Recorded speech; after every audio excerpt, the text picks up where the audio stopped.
Welcome. You're listening to the Louis Minor Show. I'm your host, Bell County Commissioner Louis Minor. Today is February 17th, 2025. Let's go ahead and get started with the agenda for February 18th, 2025. Today is President's Day, so happy President's Day for those observing that holiday, that federal holiday. So we have court tomorrow. Remember, we switched over to now we're meeting on the first and third Mondays of the month, barring any holidays. So let's get to the regular agenda for tomorrow's meeting. We have the invocation, Pledge of Allegiance, consent agenda items, consider approval of the minutes of the February 3rd, 2025 meeting of the Bell County Commissioners Court, personnel budget amendments.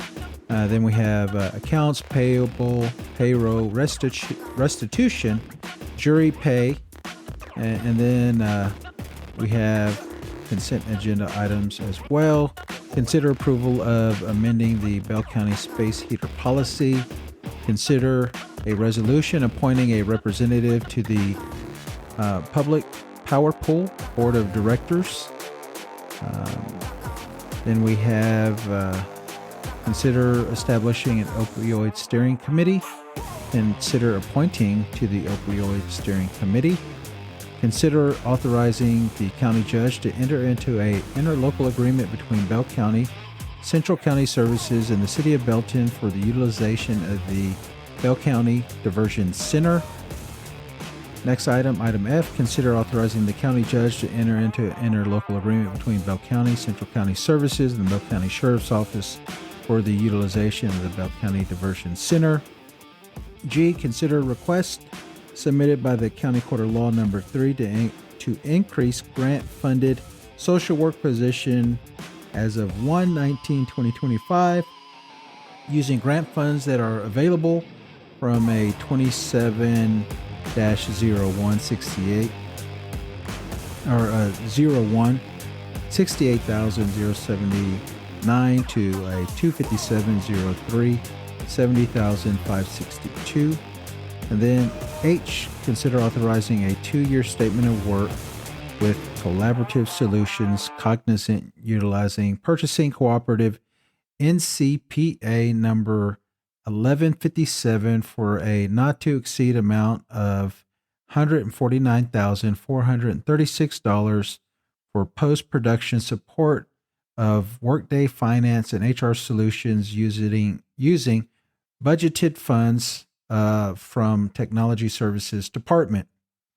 Then we have proclamations and award presentation on feral hog abatement from USDA Wildlife Services. Then we have county engineer items. Consider and approve a resolution to abandon Liberty Oaks Boulevard in Belton in accordance with Texas Code 251.058, Bell County Precinct 1. Then we have item B, consider and approve a final plat of Highland Estates of Belton, being a 32.781 acre, 13 lot, 1 block subdivision located in Belton, located within Bell County Precinct 1. Then consider and amend a minor plat of Indian Creek, being a 11.479 acre, 2 lot, 1 block subdivision located in Bell County Precinct 2. Item D, consider and approve the final plat of Lanning Estates, being a 3.405 acre, 3 lot, 1 block subdivision located in Bell County Precinct 3. Item E, consider and approve the final plat of Dutton Homestead, being a 1.0002 acre, 1 lot, 1 block subdivision located in Bell County, Texas, Precinct 3. Item F, consider and approve the replat of Lot 393A, Block 1, Section 2, Lake Air subdivision being a .458 acre, one lot, one block subdivision located in Bell County, Precinct 3. Then we have item A, consider approval of a resolution requesting the resale of property acquired by the tax appraisal district at delinquent tax sales, more particularly described as Lot 1, Block 59, Morgan's Point Resort City Subdivision, Section 15, City of Morgan Point's Resorts, Bell County, Texas, tax account 66364, being that property more particularly described as volume 1292, page 435, deed records, and document number 20250000187, official public records, Bell County, Texas, for a minimum bid of $500. Then we have Lot 4, Block 9, Brooksville Edition, City of Killeen, Bell County, Texas, account number 36559, being that property more particularly described in volume 1078, page 14, deed record, and document number 20250000186, official public records, Bell County, Texas, for a minimum bid of $500. That's weird. I've never seen that before. So I'm sure we'll get into more about that tomorrow as why they're doing it that way. Item B, consider authorizing the county judge to enter into a separate agreement with KPA Engineering and MRB Group to provide engineering services during the absence of a county engineer, not to exceed a price of $20,000 per agreement, and the associated budget amendment to fund the contracts. And that is it for our regular agenda. Now let's go to our workshop agenda. We have reports and updates from various county offices and departments, capital improvement projects, jail expansion, temporary jail facilities, Killeen Annex, diversion center renovations, and then discuss FY 2024 CIP plans.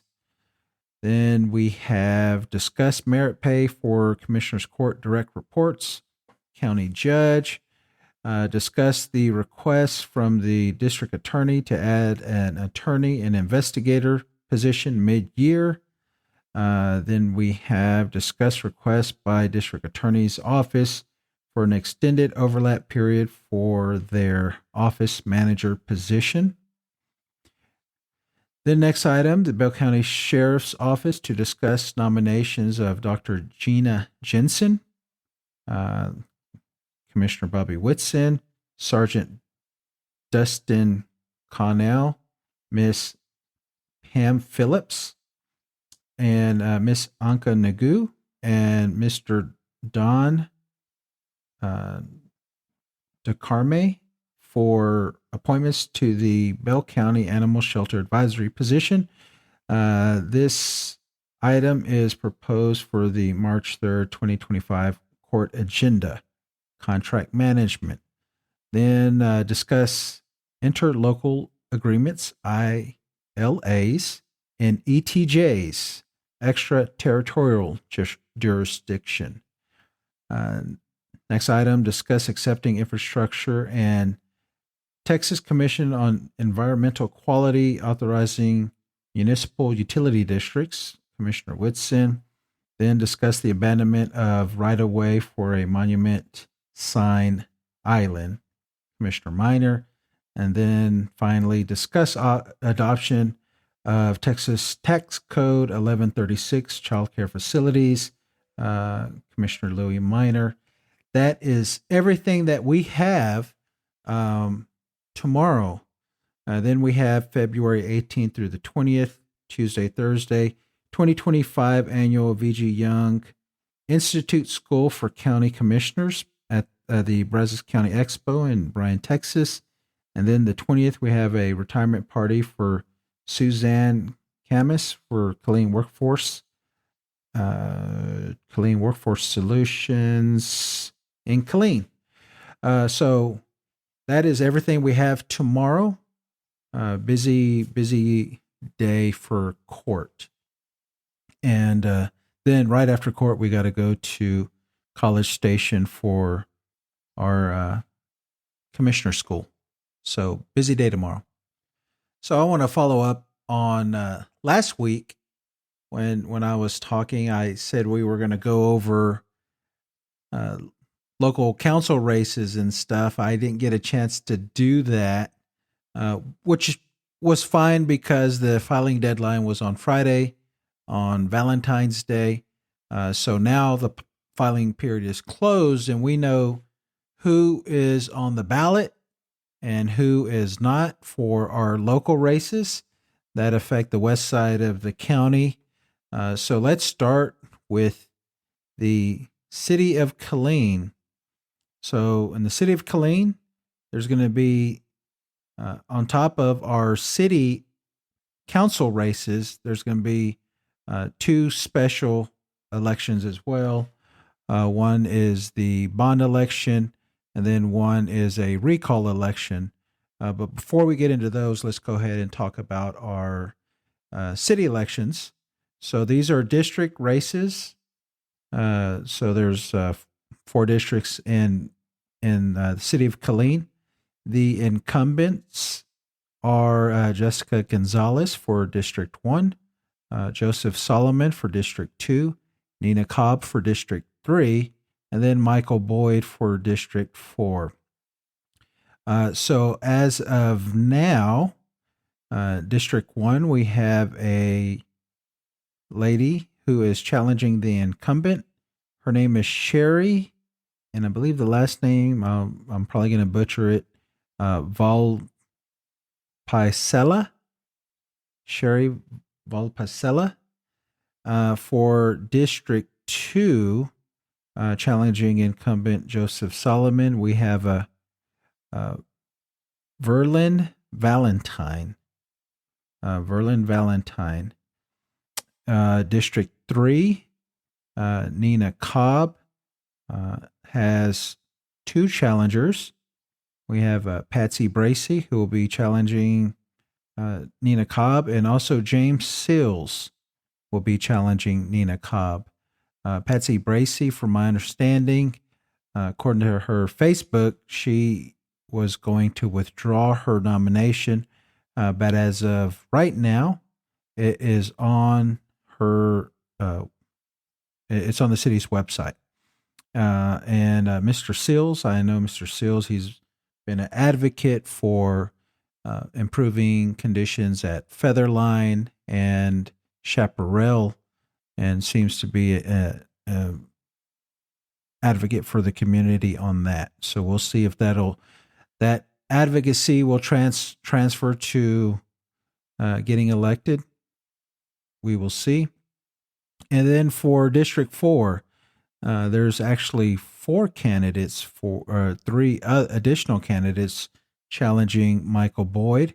We have David Laws and Christy Wilbanks and Anthony Kennedy.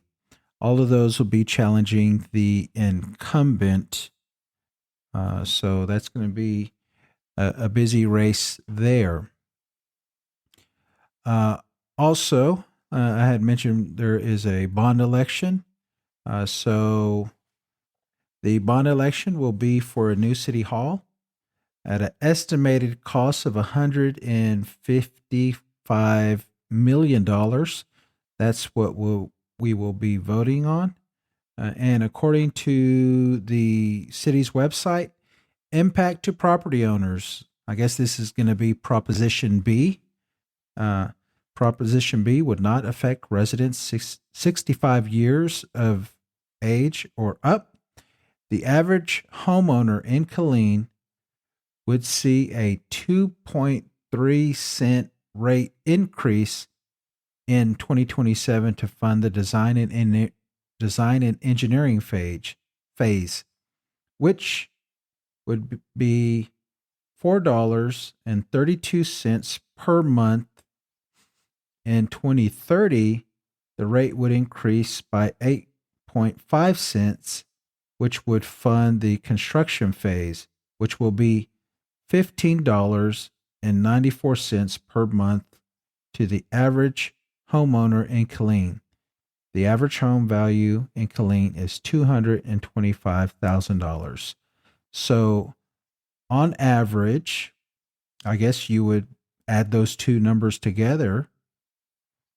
By 2030, we'll be paying over $20 a month extra on our bill, property tax bill, to cover that cost. So I think it's well worth it. You know,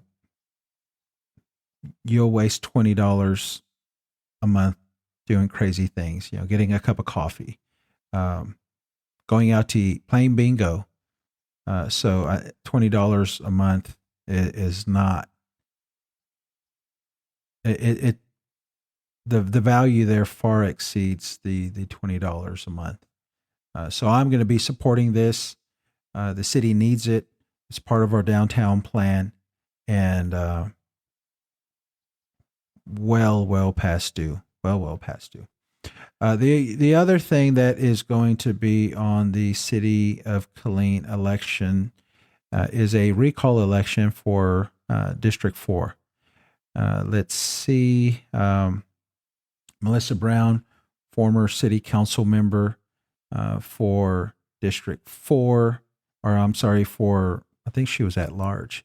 Yeah, she was at large. She went out and got this recall petition. And it was actually really interesting. It's not going to matter because the election, the recall election is the way it's happening. Say it passes, the recall of Councilman Michael Boyd is passed and approved by the voters. By the time it is canvassed, his term would have expired already. And then say he gets reelected, then he gets sworn in. So it's a waste, in my opinion, waste of the voters' time. So voters' time and effort. Same thing for the city. But what I do want to play is I want to play the remarks that Mr. Boyd had in response to these recall efforts, and I think it's worth hearing. So let me pull that up for you. OR 25003. Consider an ordinance ordering the May 3rd, 2025 special election for the purpose of determining whether District 4 Councilmember Michael Boyd will be recalled. The caption of the ordinance reads, "An ordinance ordering the holding of a special election in the city of Killeen, Texas, for the purpose of determining whether District 4 councilmember shall be recalled, specifying that the provisions of the general election law shall control all questions pertaining to such election, designating the polling locations, prescribing the contents of the official ballot, providing for compensation, and providing for posting and publication of notice of election and containing miscellaneous provisions." Council, Ms. Calco has gone over the details of this ordinance. Do you have any questions at this time? Councilmember Boyd. Thank you, Madam Mayor Pro Tem. We have 4 minutes to speak, or 3 minutes, 3 times. What is the policy? You have 3 minutes, 3 times each, sir. Thank you so much. You're welcome. I'm going to request from the council to use my 3 minutes concurrently, and I don't plan to speak for 10 minutes, so no one get concerned here. So I thought I'd take this opportunity to exercise my freedom of speech, given my God-given name is on the agenda today. It's a little different when your name's on the agenda, for those who haven't experienced it. As you know, considering this unique situation I find myself in, it's incumbent upon me to highlight important points for citizens to consider relating to this highly anticipated event as the local newspaper would desire. And don't worry, I'll speak frankly on the matter. I give them plenty to write about in their tabloid, and maybe they can charge you guys more to read their bitter rebuttal. But to get to the point, upon those who spearheaded and championed this initiative, there exists an excitement and anticipation to bring down, if you will, one of the most productive and influential council members the city has seen, as suggested by many. It appears to be a goal of the petitioner to subject members of this diverse, dedicated, and visionary city council to recall, as is evident this sham election petition currently underway, which now targets the mayor and our 3 at-large council members, unfortunately, ultimately wasting taxpayer dollars, expending staff time, and creating frustration amongst the citizenry. The petitioner has proven to be a disgruntled, unelectable former council member with a history of making unsubstantiated claims to the public, disrupting public meetings, being arrested, and violating meeting decorum, and filing a frivolous lawsuit against a sitting council member. I would argue, the source to not be a reputable or credible source of information. Relating specifically to this recall, it remains my understanding that signatures were widely collected on lies, false accusations, rumors, and preying on citizen frustrations.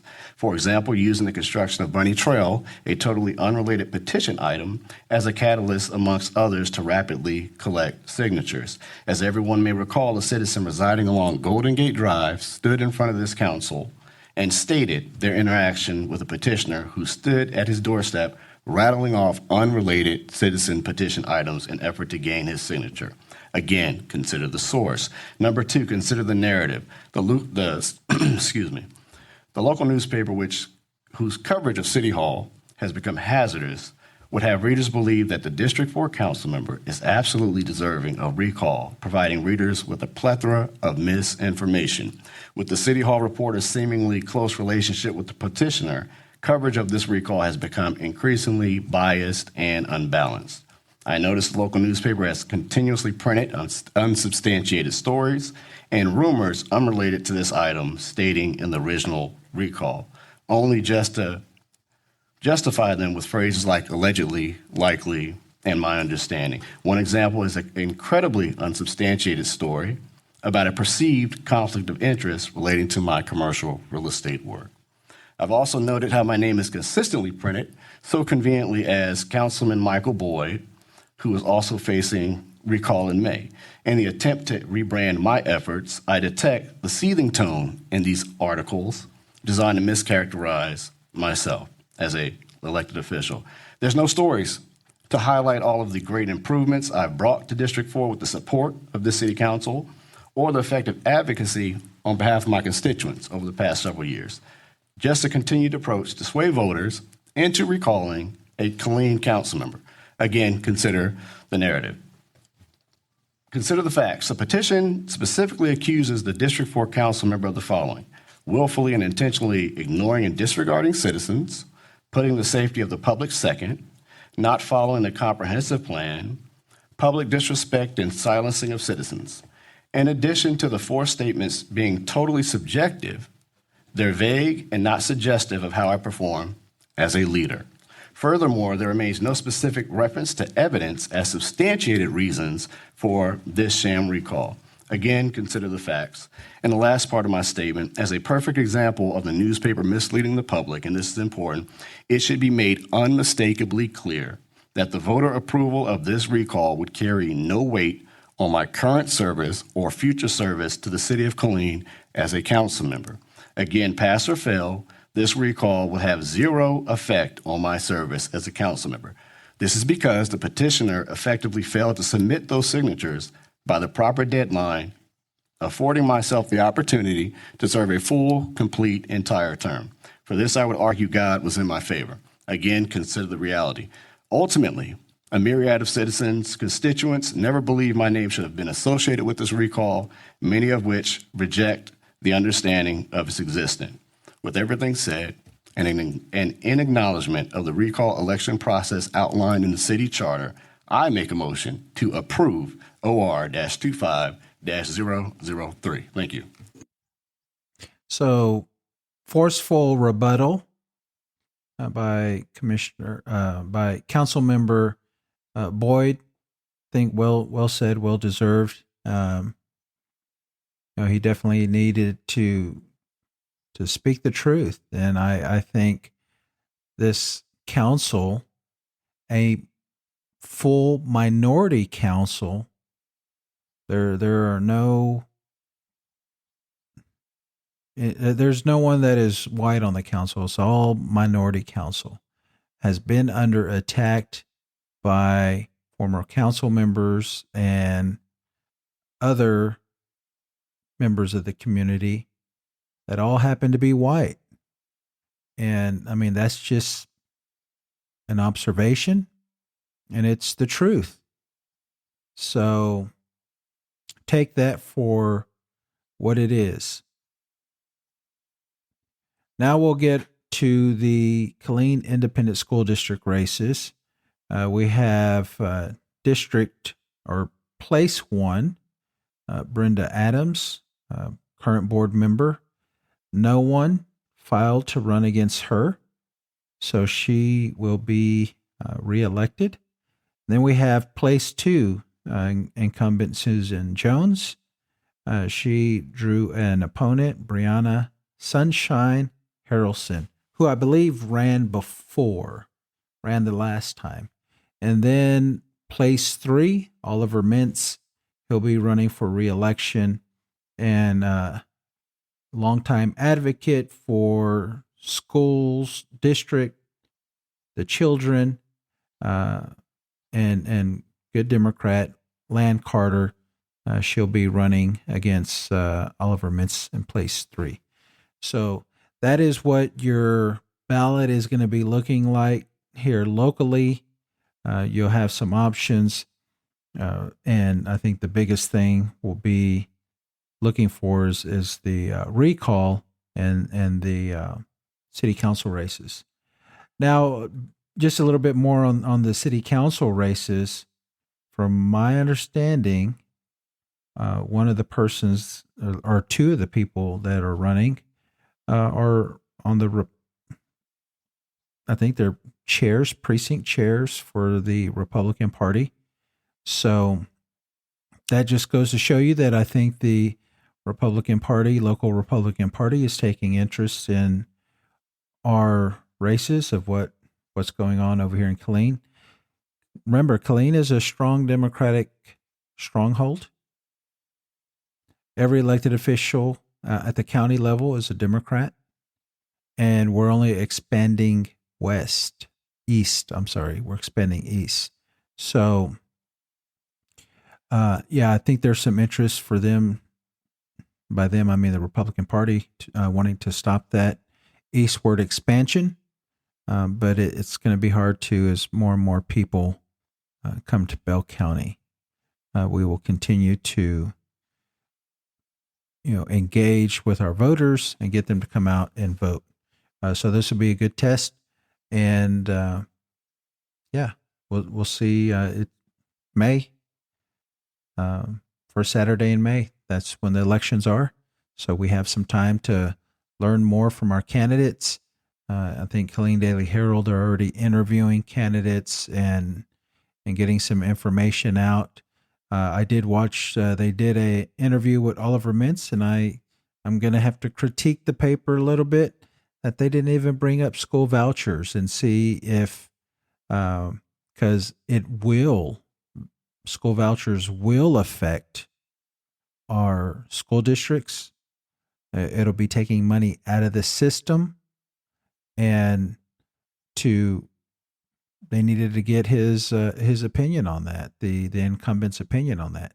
They did ask him about the getting rid of the Department of Education, and he said, yeah, he's for less government, so he's all for it, which is odd because I'm sure they provide a lot of support to Killeen. It's a large school district. Over almost 45,000 students are in Killeen ISD system. So it's going to hurt the school district, and they need to be prepared. And I don't think, at least from my understanding, I don't think he is preparing for that. But that'll be something for the voters to decide on. and I hope there's opportunities for citizens to engage with them and to talk to them and ask questions. But if not, we're going to have to roll up our sleeves and get to work and get these people out of office that are not going to support public education. And they're okay with the Department of Education being abolished. And they're okay with school vouchers, even though it's going to take money out of our school system. So I know who I'll be voting for. So that's all we have for our local races. Obviously, there's some stuff going on in Temple and in Belton, the other school districts, but I know you're probably more worried about Killeen ISD, City of Killeen, and what's going on here. So that's why you listen. You're interested in knowing what's going on in Bell County, and you're interested in what's going on in Killeen. If you remember last year, and from the agenda, whenever I spoke about, at least on the workshop agenda, we're going to be talking about last year it was SB 1145, but it's now written into the tax code, Texas Tax Code 1136, and that is the daycare, childcare facility tax exemption. So I'm bringing that back up on the agenda for the commissioners to take action on. If you remember last year, we had a lot of owners, daycare operators come and advocate for this newly voter-approved tax exemption, and the Commissioners Court turned it down. We had a workshop on it and probably had an hour plus of testimony from families and operators saying the benefits and how the industry has been affected by COVID and how they're trying to meet the needs of the community and our workforce. Same thing with our regular agenda. We had a lot of people attend, and the commissioners did not seem fit. The judge did not seem fit that we deserved it. And it was only going to cost the county roughly about $80,000 in property taxes. Not a lot, a blip on the map compared to the county's overall budget. But they voted it down. But since then, since that happened, the city of Killeen went ahead and adopted the provisions out of SB 1145 to grant those operators a 100% tax exemption. And, truth be told, that they're probably going to get more benefit from the city of Killeen. But, you add them both together and it's, starting to become a little bit more money. Obviously, when you add the two together. So I wanted to bring this up. We got a new commissioner on the court. So hopefully, he's going to take heed to some of these operators, because I'm sure they'll be in attendance. If not tomorrow, they'll probably be in attendance on when we do bring it up for a vote in March. I plan on bringing it for a vote. So City of Killeen adopted it. The Workforce Solutions, Texas Workforce Commission, that local labor council, they voted for it too. To support it. So, to my understanding, I don't think any other city in the county has adopted this policy. But we should be pushing all of the cities to adopt this policy. It's the right thing to do for our workforce and the right thing to do for the families. But when I was at the conference of urban counties last week, this was something that they talked about. We had the president for the Texas Restaurant Association come and talk to us. And, part of her speech was, do you wonder why the Texas Restaurant Association is here advocating for childcare issues, childcare solutions? Because it's a workforce issue. If families are not able to get the proper and affordable childcare solutions, it takes them out of the workforce, either for the day or for the week, or permanently while they're caring for kids. So I think they said by 2050 or something like that, we're going to have 300,000 or 800,000 additional jobs, and those 800,000 additional jobs are going to need that component of a childcare facility. So it's critical for the growth of Texas that we figure this out, and that we find some inventive ways to meet this need. I think Travis County did some great things. They put it out to the voters to support additional child care programs. Now, I don't know how they did that, how they did put it out to the voters, but obviously there's some legislation somewhere that authorizes that, because that's the only way we can do things like that, at least at the county level. So, yeah, I invited them down, the Texas Restaurant Association, to come and speak to the Commissioners Court. Hopefully, that'll make the difference, and it'll get me the other vote I need. I believe we're one vote short for making this a reality here in Bell County. I know the operators want it, and even now with the federal government, just completely slashing all these federal agencies left and right. There was a report that they fired 1,000 VA employees, and I mean it's scary. And people are excited, like yeah, slash this government, federal government.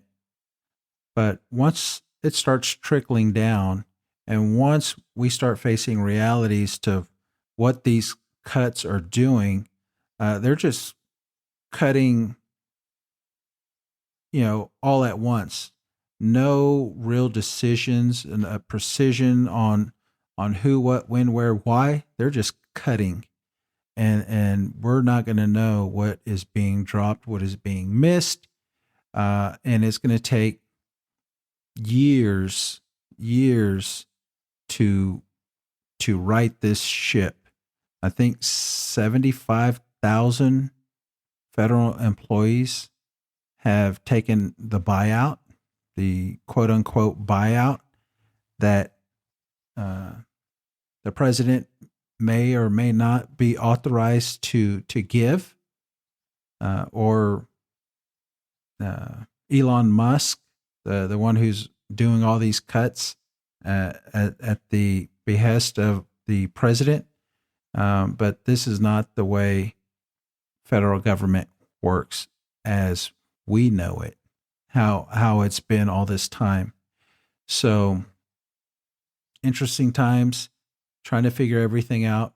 I'm trying to figure it out with you. But Project 2025 is real, and they are implementing it. And, we need to be prepared.